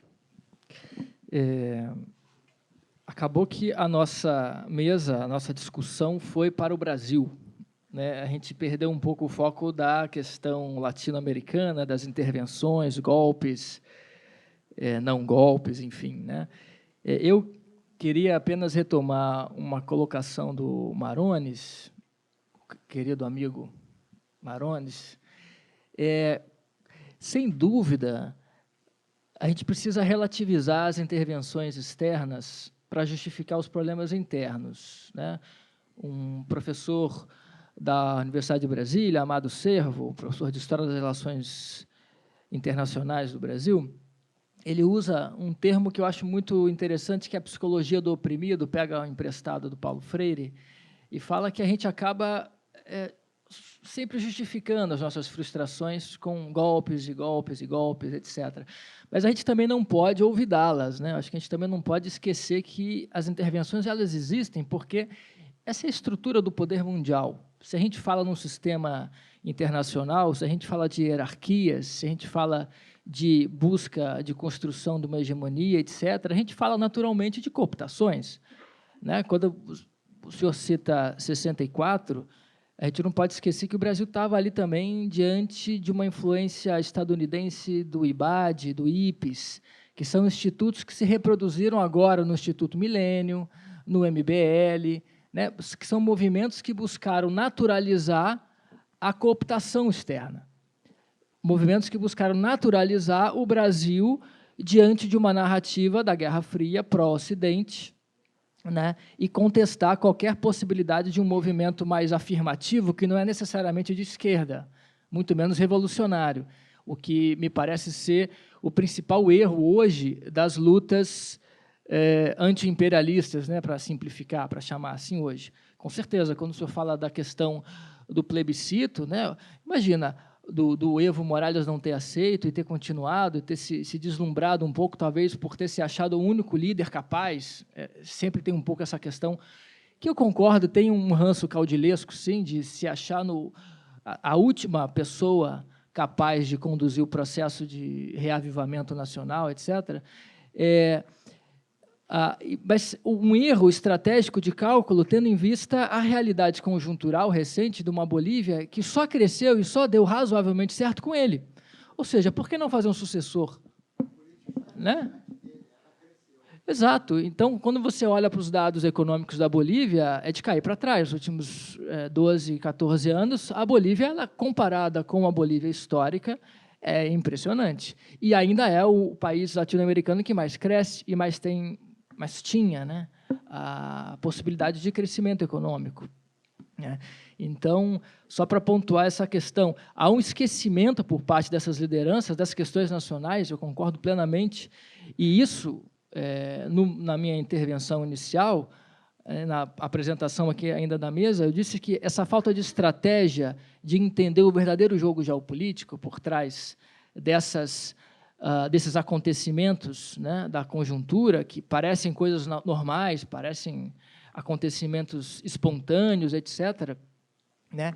Há uma incompreensão, né, de lideranças. O senhor fala do Lula buscar conciliação, ele é um grande conciliador, né? O seu governo foi um governo de conciliação, longe de ser um governo de esquerda ou um governo nacionalista, mas permita-me discordar da questão da polarização, porque existe uma polarização, e a primeira coisa que o Lula fez foi, num comício, dizer que é ele e o Bolsonaro de novo em 22, e levando o Haddad a tiracolo para o Nordeste, dizendo que o Haddad é o plano B de novo, ou seja, a mesma farsa, a mesma ideia de que nós e eles, né, no fundo, o Brasil ele vai resolver o seu problema estrutural com o projeto do passado que não deu tão certo, que foi o projeto petista, né?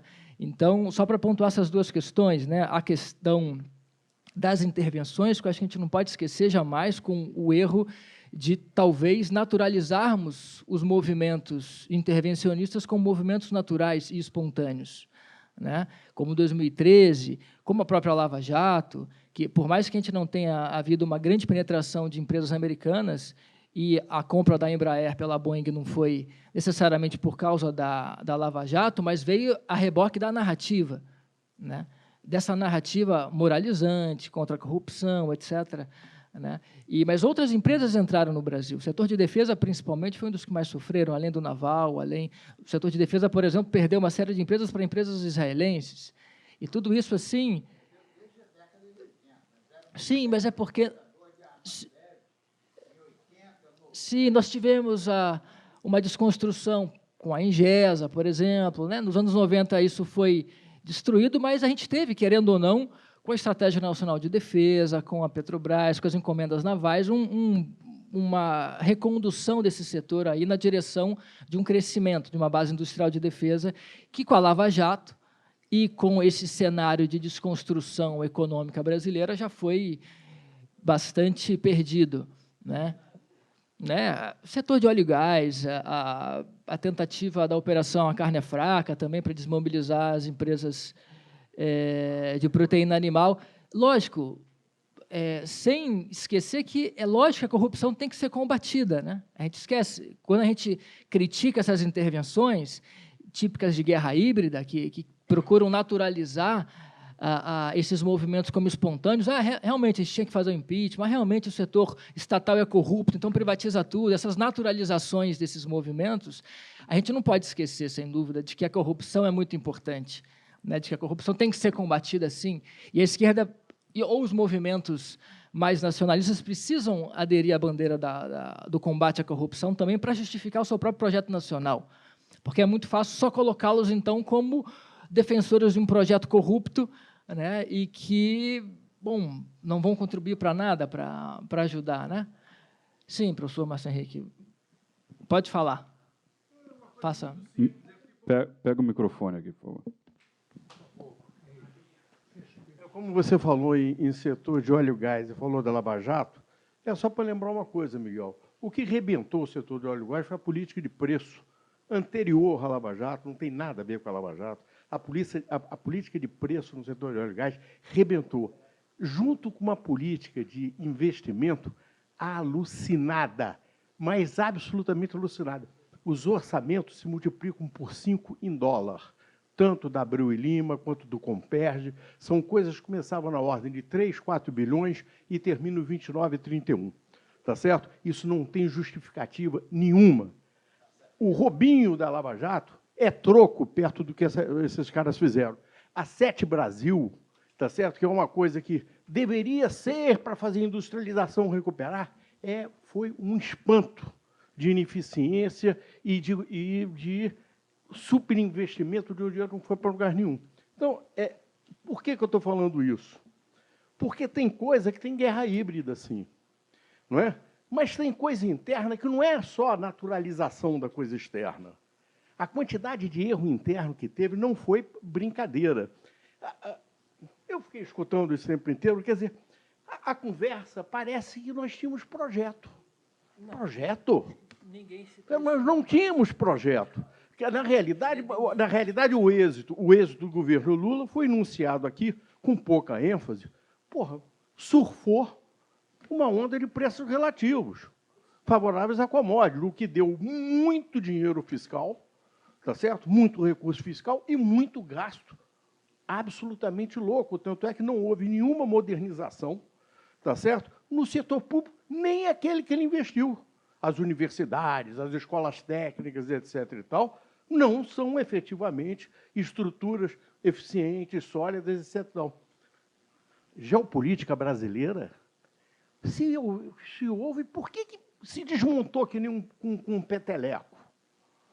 Nunca se deram conta que desmontou a América do Sul com um peteleco.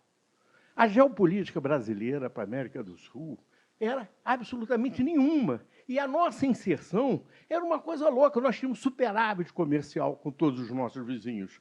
Pegávamos esse dinheiro e jogávamos lá fora, nos paraísos fiscais, e eles entravam no Brasil para acumulação financeira, não pagando imposto de renda como capital estrangeiro. Não tinha. Não tinha. O Brasil sempre virou as costas para a América Espanhola. Sempre.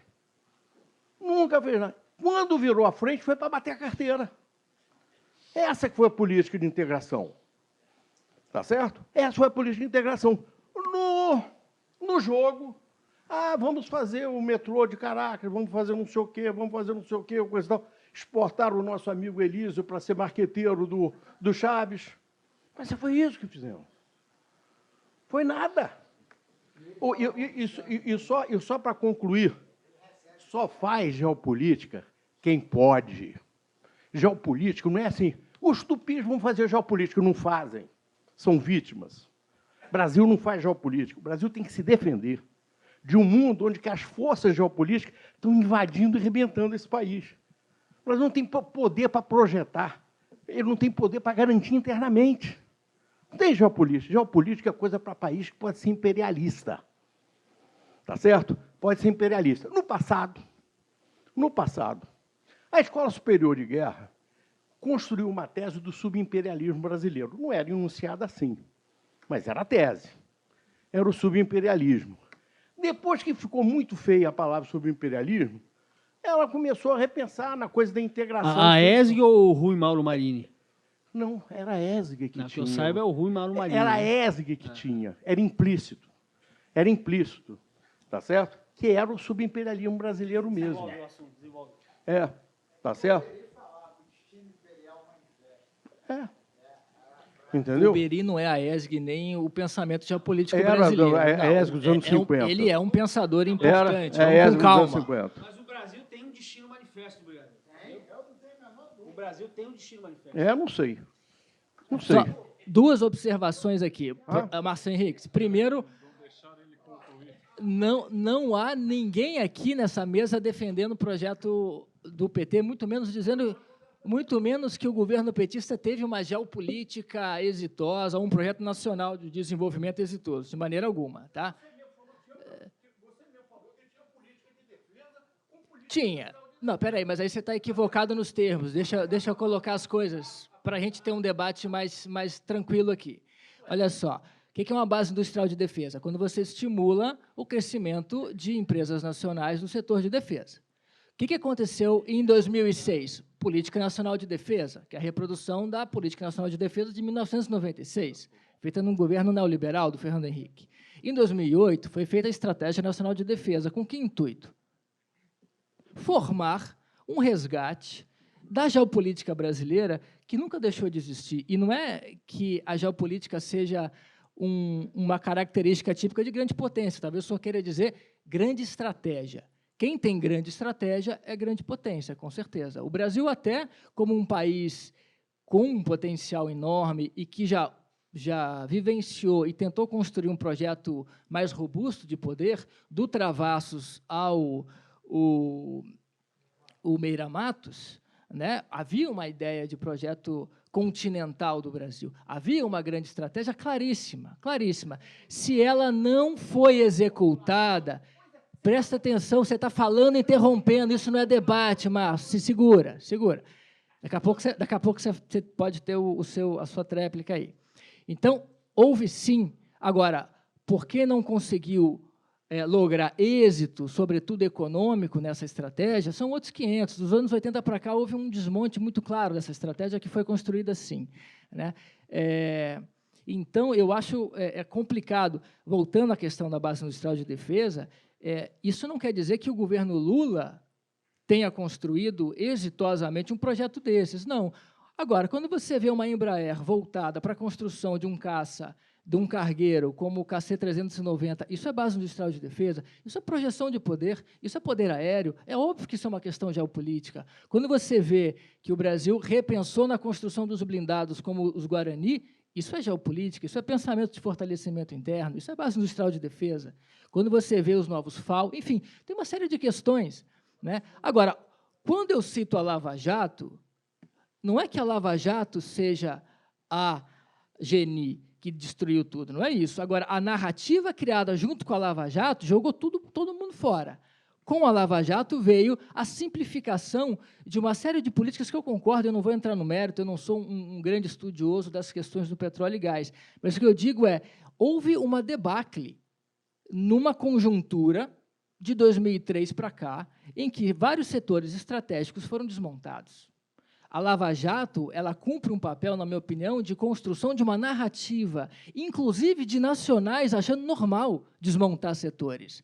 Quando o Paulo Guedes assume com toda a pompa e circunstância a imbecilidade de falar, como economista bem desqualificado que ele é, de que o Brasil poderia perder o superávit comercial que ele tem com a China num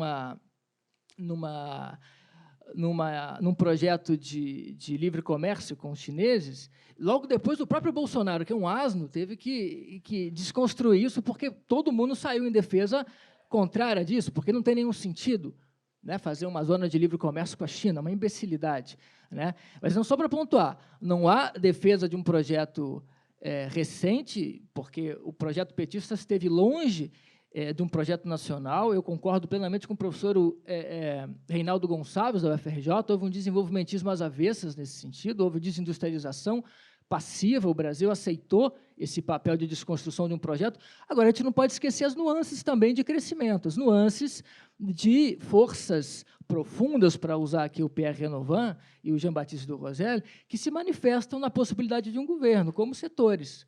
O setor de defesa, querendo ou não, se manifestou positivamente e abraçou a possibilidade de uma política externa, que é uma das poucas coisas que eu defendo de positivas desse governo. Foi uma política externa de retomada de princípios que foram muito valorizados durante a política externa independente, durante o pragmatismo responsável, e o PT, concordemos ou não, nesse sentido, retomou, sim, esse discurso universalista da política externa, né? Eu acho que há elementos críticos na sua política externa para a região, com certeza, porque foi muito fácil desmontar essa estrutura toda, mas eu não acho que foi por causa simplesmente de uma incompetência também. Eu acho que são fatores estruturais que os países não controlam. As forças sistêmicas são muito mais fortes do que os projetos, mesmo projetos nacionais de desenvolvimento, como o brasileiro, que também foi desmontado como um peteleco. Foi muito fácil privatizar muita coisa, foi muito fácil... por exemplo, muitos militares que estudaram nos Estados Unidos dos anos 60, 70 e 80, hoje falarem naturalmente em comprar Bitcoin, falarem em privatização, falarem numa geopolítica menos intensa, no sentido de construção de um poder militar dissuasório, né? Então, acho que as coisas são um pouquinho mais complexas aí. Vamos continuar o debate, que está bom. Então, vamos continuar o debate. Olha só. Tem uma confusão, e é uma confusão teórica mesmo, absolutamente complicada. Uma coisa é a formulação, é a ideologia, é o discurso. A outra coisa é a política executada. Então, quando eu falo que o Brasil não tem geopolítica, é que não teve mesmo, não teve execução real. Se você for estudar qual é a geopolítica brasileira ao longo da história, você não encontra. Não importa, o Travassos fez, o Meira-Matos, o Golbery. Uma coisa é formulação, a outra coisa qual é a geopolítica praticada, real. São duas questões diferentes. Uma coisa é a teoria da geopolítica, uma coisa é a economia política, outra coisa é a política econômica, é como que a economia se move no real. São dois planos completamente diferentes. É óbvio que quando eu falo que não tinha geopolítica, eu estou me referindo ao plano histórico concreto. Tá certo? Não estou me referindo eu tenho obras, tenho a Terezinha de Castro, tenho fulano. Essa é a primeira coisa que não adianta responder com os autores, tá certo? Porque não é disso que nós estamos falando. A questão da política exterior é a mesma coisa.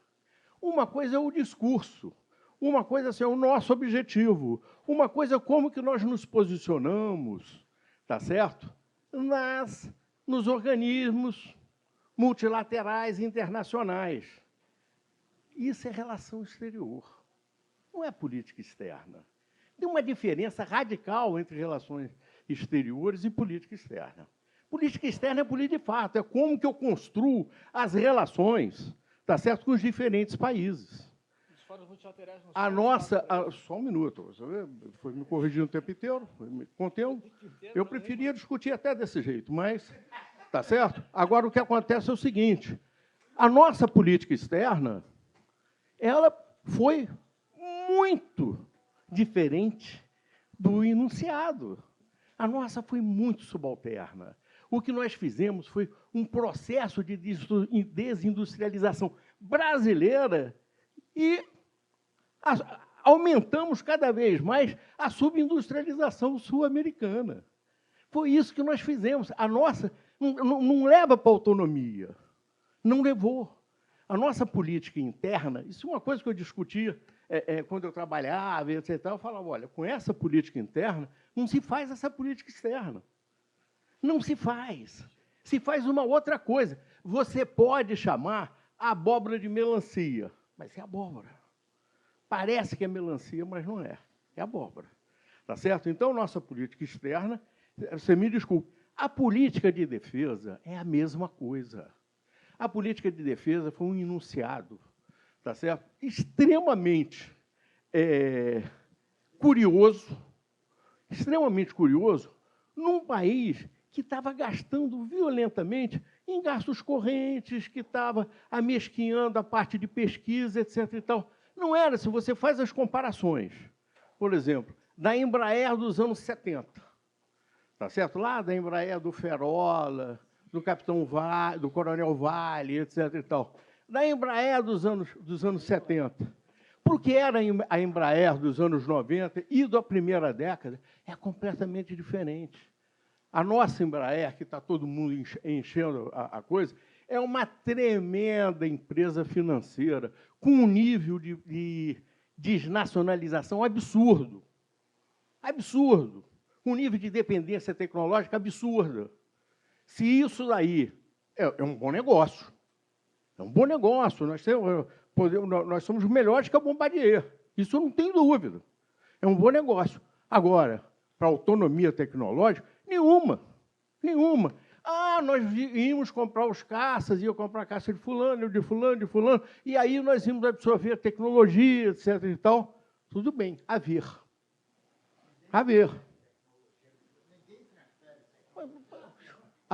O que eu falo é o seguinte, Marones, eu conheci a Embraer em dois momentos da minha vida, tá certo? Conheci com Osíris, eu conheci o Ferola no IFI, coisa e tal, conheci o Coronel Vale nos anos 70, tá certo? Porque eu trabalhava no Funtec, no BNDES, e a gente financiava a Embraer. E conheci a Embraer em 2003, 2004, 2005.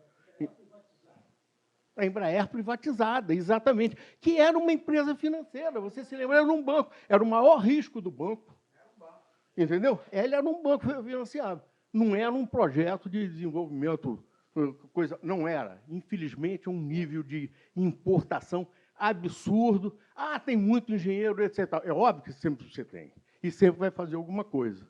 Mas não era o que era, o modelo é porque as pessoas confundem.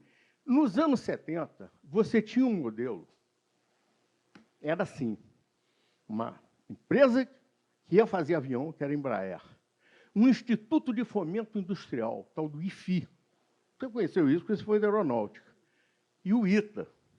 Essas três coisas funcionavam o tempo inteiro articulando. O tal do Instituto de Fomento Industrial botou um monte de empresas que sumiram depois da privatização e durante a primeira década desse século. É só isso. Então, quer dizer, eu tenho um discurso de defesa, de não sei o quê, coisa tal. Tudo bem. A prática não cola. A prática não cola. Professor Dark Costa quer fazer sua intervenção. Eu queria só dizer o seguinte. Primeiro, dizer que você está certíssimo com a ideia de que tem que ter um projeto nacional de desenvolvimento. Só que eu esqueci de falar os dois nomes mágicos do projeto. Fala aí. Não. Soberania e empresa. Bom. Então, tem que ter um projeto nacional, etc. Coisa que nós não temos há pelo menos 40 anos. 40 anos o Brasil perdeu essa visão. Tá? Isso tem uma repercussão direta no que nós estamos discutindo aqui. Em termos de política externa, o Márcio Henrique tocou aqui na questão, e colocou de forma clara. Vocês acham que no governo Dilma nós tivemos política externa? Vocês conseguiram ver algum movimento de política externa no governo Dilma? Vocês não conseguiram ver de política interna? Como é que vocês iam ver de política externa? Eu sei, é um caso para ser medicado, eu concordo. Bom, com respeito à questão que o Márcio tocou, da Embraer, o Márcio está repleto de razão. Repleto. Eu sou do banco, sei direitinho os movimentos que tiveram na Embraer. Quer dizer, a Embraer foi entregue antes, no processo de privatização.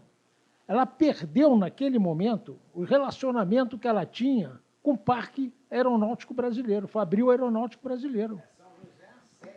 Você sabe disso, porque você é major brigadeiro, sabe o que eu estou falando, pô. Tá? Então, é preciso a gente entender o seguinte, uma coisa que ele colocou bem...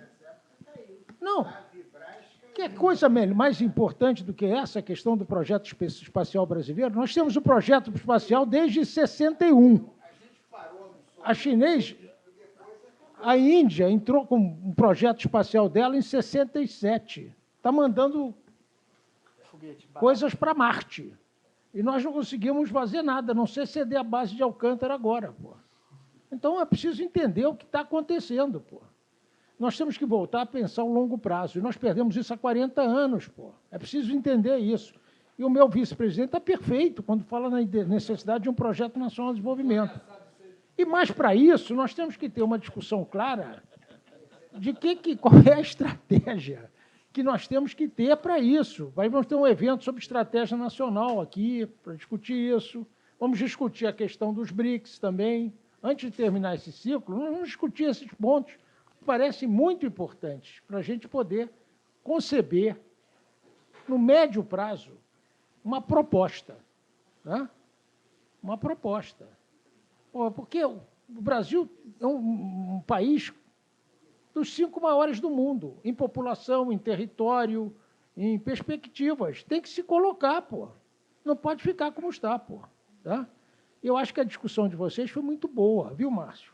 Gostei muito do que você colocou, porque eu acho que abre, então, possibilidade de se ver outros ângulos de uma questão que está posta na nossa frente. Quer dizer, o problema nosso não é essa polarização. O problema nosso é encontrar uma alternativa para esse país que fuja a essa polarização, porque ela, qualquer dos lados, não nos atende. É bom entender isso. Qualquer dos lados hoje não nos atende. Sabe por quê? Porque não tem proposta de longo prazo. É simples. Não tem uma perspectiva de longo prazo. Ambas as duas. As duas discutem o momento, discutem a conjuntura. Não tem uma visão estrutural. É isso que eu tinha a dizer. E parabéns, vice-presidente, pela sua proposta. Meus parabéns à Joana também, que foi fundamental para a condução da nossa mesa aqui. Não desprezando você, pela introdução que ela deu aqui. Não, a Joana foi a melhor da mesa, de longe. Joana. A mídia brasileira sempre foi um conjunto de empresas familiares e cartelizadas. Hoje são 3 famílias, Frias, Marinho e Mesquita. Até melhorou, que antigamente era só o Chateaubriand, os diários associados.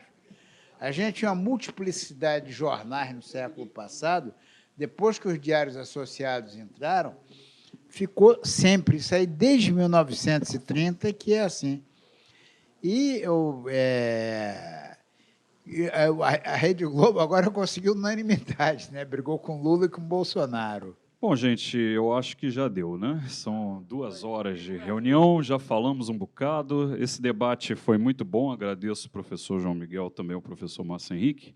Eu acho que foi o melhor debate da mesa.